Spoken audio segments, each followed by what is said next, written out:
जास्त ताकद लावणं फार महत्त्वाचं आहे। ते सत्तेत आहेत, आम्ही विरोधात आहोत। आम्ही आमच्या परीने त्या ठिकाणी लढतोय। अख्खा महाराष्ट्र मीडियापासून ते सामान्य कार्यकर्त्यांपर्यंत ज्यांचं राजकारणाशी काही घेणं देणं नाही असे सुद्धा अनेक नागरिक हे दादांच्या बाजूने आवाज उठवत आहेत की दादांना न्याय मिळाला पाहिजे। मग याच्यात त्या पार्टीचे जे प्रमुख आहेत आणि ते परिवारातले एक आहेत, त्यांनी अजून जास्त ताकद लावली तर मला असं वाटतं की नक्कीच आपल्याला अजितदादांना न्याय देता येईल।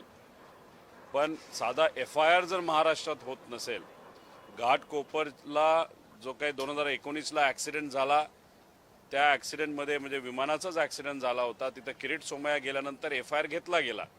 त्या FIRमध्ये आणि या FIRमध्ये काहीच फरक नाही। पण अजितदादांचा FIR या महाराष्ट्रामध्ये इथं असणाऱ्या पोलीस प्रशासन जर तिथं घेत नसेल तर मग ह्याला काय आपण म्हणणार। मग जे सत्तेत आहेत त्यांच्यात ताकद असेल तर थोडी ताकद लावून FIR तर होऊ द्या आणि दिल्लीत जाऊन काही लोकांशी मोठ्या नेत्यांशी जाऊन जर पाठपुरावा केला तर नक्कीच त्याचा फायदा होईल। पण बघा, काल VSR कंपनीचा मालक म्हणजे VK सिंग हा CIDला भेटण्यासाठी आला होता। पोलिसांना भेटण्यासाठी आलेल्या माणसाबरोबर तुम्ही आसपास जर बघितलं तर बंदूकधारी सिक्युरिटी सुद्धा होती। 11 11:30 वाजता VK सिंग CID कार्यालयामध्ये आले असं आम्हाला कळलं। पार नाश्त्यापासून जेवणापर्यंत आणि कदाचित आम्हाला असंही कळलं की संध्याकाळी अर्धा एक तास त्यांना टीव्हीवर क्रिकेटची मॅच सुद्धा तिथं दाखवली। त्याच्याचबरोबर येतानाचं फुटेज आपल्याकडे आहे, पण जाताना ते कुठल्या गाडीत गेले हे लोकांना कळलं नाही। मीडियाशी आणि तिथं असणाऱ्या कार्यकर्त्यांशी बोलल्यानंतर एवढंच कळलं की काळा बाजार करणारा हा जो VK सिंग आहे त्याला पोलिसांच्याच काळ्या गाडीमध्ये, काळ्या काचेच्या गाडीमध्ये बाहेर काढण्यात आलं। म्हणजे एवढी VIP ट्रीटमेंट तुम्ही एका क्रिमिनल इन्व्हेस्टिगेशनमध्ये असणाऱ्या प्रमुख जो कोणी क्रिमिनल या अंगाने आपण त्या व्यक्तीकडे बघत आहात त्याला जर तुम्ही VIP ट्रीटमेंट देत असाल तर हे म्हणजे फारच दुःख करणारं आहे। आज संध्याकाळी 4 वाजता मी CIDला जाणार आहे। माझ्याकडे जी काही कागदपत्र नवीन आलेले आहेत मी त्यांना ती देईलच। पण त्याच्याचबरोबर त्यांनी आम्हाला सांगितलं होतं AIBचा रिपोर्ट हा आल्यानंतर आम्ही FIR करू। मग आज जाऊन आम्ही त्यांना विचारणार आहोत की तुम्ही FIR करणार आहात का। तसं बघितलं तर लीगली ते FIR केलं पाहिजे, पण बघूया। त्यामुळे सत्तेत असणारे, दादांबरोबर काम करणारे, दादांच्या फार जवळचे असणाऱ्या सर्व लोकांना मला एवढं सांगायचं, तुम्ही सत्तेत असताना सुद्धा इन्व्हेस्टिगेशन ज्या दिशेने जायला पाहिजे, ज्या ताकदीने इन्व्हेस्टिगेशन व्हायला पाहिजे, पारदर्शक पद्धतीने व्हायला पाहिजे, FIR त्या ठिकाणी घेतला गेला पाहिजे, दुर्दैवाने त्या गोष्टी होत नाहीत। याच्यावरनंच समजून घ्या सत्तेत असून सुद्धा काही प्रमाणात तुम्हाला अजितदादांना न्याय देता येत नाही। त्यामुळे कृपा करून तुमचीही ताकद, तुमच्या सत्तेचा वापर करून कुठंतरी या इन्व्हेस्टिगेशनला दिशा देण्यासाठी प्रामाणिकपणे प्रयत्न करा, एवढीच विनंती त्या लोकांना मी त्या ठिकाणी करतो।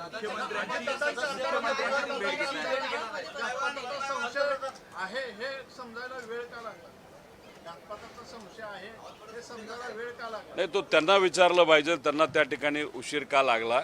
आता ठीक आहे, आम्ही आमच्या लेवलवर तिथं लढतोय। आमचं फक्त एवढंच, जेवढा उशीर केला जाईल तेवढे कागदपत्र हे रंगवले जातील, हे आम्ही सुरुवातीपासून तिथं सांगतोय। म्हणूनच तुम्ही जर बघितलं तर महिना, आता 1.5 महिना होईल काही दिवसानंतर, तरी सुद्धा त्या VK सिंगला नाही तर त्याच्याकडे असणारे कागदपत्र अजून सुद्धा ताब्यात घेतले नाहीत। आणि मग त्या अनुषंगाने कुठंतरी हे इन्व्हेस्टिगेशन मॅनेज केलं जातंय, काही लोकांना वाचवलं जातंय असं आपल्याला म्हणावं लागेल। सुरुवातीपासून आम्ही म्हणतोय की ह्याच्या मागे काहीतरी कॉन्स्पिरसी आहे, पण कॉन्स्पिरसी आहे असं बोलून सुद्धा, बरेच पुरावे देऊन सुद्धा इन्व्हेस्टिगेशन काही योग्य दिशेने गेलं नाही। CBIकडे प्रस्ताव पाठवला असं म्हणतात।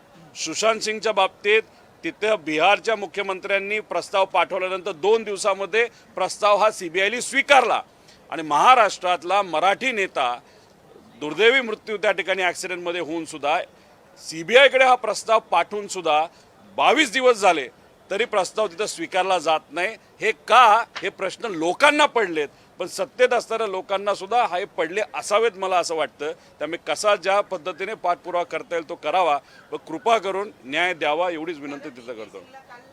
पोलिसांच्याच गाडीमधून नेण्यात आलं अशी माहिती कळते, त्यामुळे राजकीय दबाव आहे का CIDवर सुद्धा असं तुम्हाला वाटतं? मी सुरुवातीपासून सांगतो VK सिंगला वाचवलं जातंय.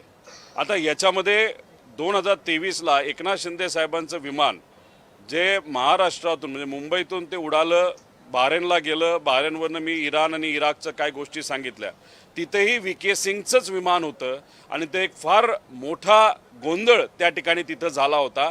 त्याच्यामध्ये एकनाथ शिंदे साहेब ज्या विमानात होते ते विमान इराणच्या गव्हर्नमेंटकडनं नाही तर त्या डिफेन्सकडनं हे पाडण्यात सुद्धा येऊ शकलं असतं. माझा मराठी नाही तर महाराष्ट्राचा एखादा VIPला तशी परिस्थिती नाही तर त्या सिच्युएशनमध्ये टाकलं जात असेल तरी VK सिंगला वाचवलं जातं. आणि इथं दादांचा ॲक्सिडेंट त्याच्याच विमानात झाल्यानंतर बरेच पुरावे हे VK सिंग नाही तर त्याच्या मागे असणारी जी काय कॉन्स्पिरसी हे देऊन सुद्धा VK सिंगला जर वाचवलं जात असेल तर VK सिंगच्या पाठीमागे खूप मोठा हात आहे. हे सुरुवातीपासून आम्ही सांगत आहोत. अनेक मोठ्या नेत्यांची नाही तर त्यांच्या जवळच्या व्यक्तींची विमानं VK सिंग स्वतःच्या कंपनीच्या माध्यमातून उडवतो. बऱ्याच लोकांचा पैसा VK सिंगच्या कंपनीमध्ये असला असल्यामुळे त्याचे पुरावे आम्ही दिले असल्यामुळे VK सिंगला वाचवलं जातं. पण या चिरकुट माणसाला वाचवण्याच्या नादामध्ये अजितदादांचा जो काही घातपात नाही तर घात झाला नाही तर ॲक्सिडेंट झाला, अजितदादांना मात्र त्या ठिकाणी न्याय देता येत नाही. ही फार दुर्दैवी गोष्ट आहे. विमानं जी आहे ती ग्राउंड केली गेली पाहिजे अशी सुद्धा मागणी अजित पवार कुटुंबियांच्या वतीनं करण्यात आल्याचं कळतं. नाही केवळ 4 विमानं जी ग्राउंड करण्यात आलेली आहे तेवढ्यावर भागणार नाही. इतर विमानांचा वापर अजूनही महाराष्ट्रातले VIP करतायत असं दिसून येतं. मी तीच भूमिका मांडतोय, जयली सुद्धा तीच भूमिका मांडली. त्याचं कारण असं आहे की दादांच्या बाबतीत जे घडलं ते दुसऱ्या नेत्यांच्या बाबतीत घडू नये. त्याच्याचबरोबर दुर्दैवी गोष्ट एवढीच की आम्ही VSRच्या विरोधात लढतोय आणि तिथं सुनित्रा काकींचं जे काय ऑफिस आहे, जे कार्यालय, जे अधिकारी आहेत त्यांना एवढं कळत नाही की नाशिकला जाताना ज्या विमानातून त्या चालल्या होत्या ते सुद्धा VSRचंच होतं. त्यामुळे या बाबतीत कुठेतरी काळजी घेणं फार महत्त्वाचं आहे.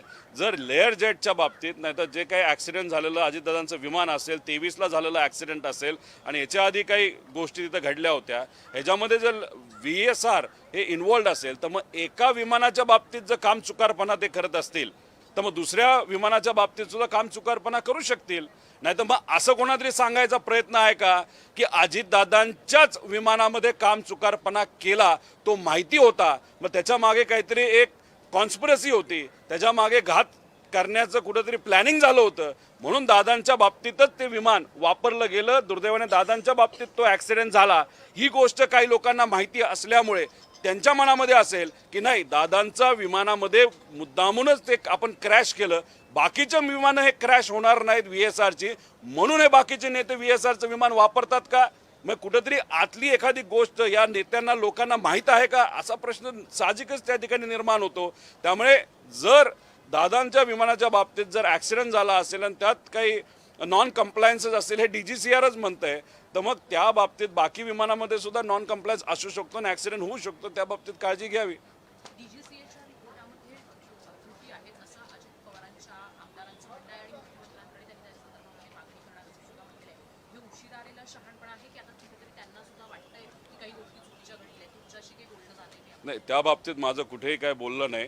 ठीक आहे, उशिरा काही प्रमाणात त्यांच्याकडनं पुढाकार घ्यायला सुरुवात झाली असली तरी ते पुढाकार घेत आहेत ही चांगली गोष्ट आहे.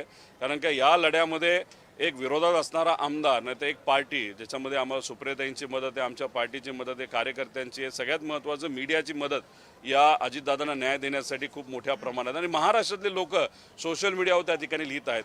तर नेते जे सत्तेत आहेत त्यांनी सुद्धा जर मदत केली तर नक्कीच त्याचा फायदा होईल. उशिरा का काय तो त्यांचा विषय, पण आता तरी मदत करून FIR होणं, FIR का व्हावं कारण का त्या दिशेने आपल्याला ते इन्व्हेस्टिगेशन तिथं नेता येईल, काही डॉक्युमेंट्स आपल्याला मिळतील आणि त्या डॉक्युमेंटचा अभ्यास करून नक्कीच काय खरं घडलं हे आपल्याला तिथं कळू शकतं. रोहित पवारजी खरं तर अजित पवारांचा हा विमान अपघात जरी असला तरी काही लोकांकडनं असा संशय व्यक्त केला जातोय की हा सुनियोजित मर्डर आहे. या सगळ्या संदर्भात सातत्यानं वाच्यता पण होते. स्वतः पवार कुटुंबीय अर्थातच सुनेत्रा पवार, पार्थ पवार यांच्याकडनं देखील या विमान अपघाताच्या संदर्भात शंका उपस्थित केलेली आहे. मी हेच म्हणतोय, आता बघा की अजितदादा कुठल्या कंपनीच्या विमानात गेले? VSR. आता VSR कंपनीच्या विमानात दादा गेल्यानंतर तरीसुद्धा दुसरे VSRची विमानं बाकीचे नेते आणि मोठे मोठे व्यावसायिक त्या ठिकाणी वापरत असतील तर मग कुठंतरी आपल्याला हेच म्हणावं लागेल की कदाचित काही लोकांना माहिती असावं की दादांचं जे विमान होतं त्याच्यामध्ये मुद्दामूनच काहीतरी घोळ केला होता आणि त्याचा तिथं ॲक्सिडेंट झाला आणि बाकीची विमानामध्ये घोळ नाही ते आपण वापरू शकतो. मग काही लोकांना हे माहिती आहे का की दादांचं विमान हे खराब होतं आणि मुद्दामून त्यांना दिलं आणि मुद्दामून त्या ठिकाणी त्याचा ॲक्सिडेंट केला. मग आम्ही त्याच अँगलनी बोलतोय की टेक्निकल इन्व्हेस्टिगेशन AAIB करते पण ते सुद्धा त्यांच्या अधिकाऱ्यांना वाचवण्याचा प्रयत्न करते आणि VSRला. त्यामुळे याच्यामध्ये रूल 12च्या अंतर्गत जर इन्व्हेस्टिगेशन झालं तर आपल्याला क्रिमिनल पण करता येतं, त्याच्यामध्ये आपलं टेक्निकलसुद्धा करता येतं आणि त्याच्यावर एक वचक ठेवण्यासाठी आपल्याला एक कमिटीसुद्धा निर्माण करता येईल. उद्या परवा तेरवा 3-4 दिवस मी सुद्धा दिल्लीला जाऊन काही नेत्यांना त्या ठिकाणी भेटणार आहे. एकनाथ शिंदे साहेब आत्ता येत आहेत. महाराष्ट्रातल्या प्रमुख पार्टीच्या प्रमुख पैकी एकनाथ शिंदे साहेबांची भेट आमची राहिली होती. आज त्यांना भेटून मग उद्यापासून दिल्लीमध्ये सुद्धा पार्लमेंटमध्ये हा मुद्दा कसा घेता येईल याबाबतीत मी प्रयत्न करणार. हे आमचे प्रामाणिक प्रयत्न आहेत. यश येईल नाही येईल माहीत नाही पण शेवटी प्रयत्न तरी करतोय याचं समाधान आम्हा सगळ्यांना त्या ठिकाणी आहे. गेल्यानंतर पंतप्रधान नरेंद्र मोदींची सुद्धा पार्थ पवार भेट घेणार आहे. तुम्ही सुद्धा प्रयत्न केला होता अमित शहा आणि नरेंद्र मोदींची भेट. तुम्ही जाणार आहात का जर असं भेट होत असेल त्यांच्यासोबत? नाही, विषय एवढा आहे की ते सत्तेत आहेत. खासदार न होता सुद्धा ते आधी भेटू शकले असतील नाही तर भेटले सुद्धा होते. त्यावेळेस कुठंतरी ताकदीने पाठपुरावा करणं हे महत्त्वाचं होतं. कदाचित त्या बैठकीमध्ये चर्चासुद्धा झाली असावी असं आपल्याला म्हणावं लागेल. त्यामुळे खासदार होण्यासाठीच थांबणं हे योग्य नाही. पहिलं मिशन हे असावं की दादांना आपल्याला न्याय मिळावा आणि त्यानंतर पूर्ण राजकारण. त्यामुळे या अधिवेशनामध्ये सुद्धा अनेक मुद्दे हे खरं तर मला सुद्धा मांडायचे आहेत. पण विषय एवढाच आहे की जर आत्ता अजितदादांना आणि त्या ॲक्सिडेंटमध्ये खरं काय घडलं हे बाहेर येण्यासाठी मी तिथं प्रयत्न करतो. त्यामुळे याच मुद्द्यावर गेले काही महिने आणि पुढचे काही महिने त्याच्यावर त्या ठिकाणी लढून काय खरं घडलं हे लोकांसमोर कसं येईल यासाठी आम्ही प्रयत्न करतो.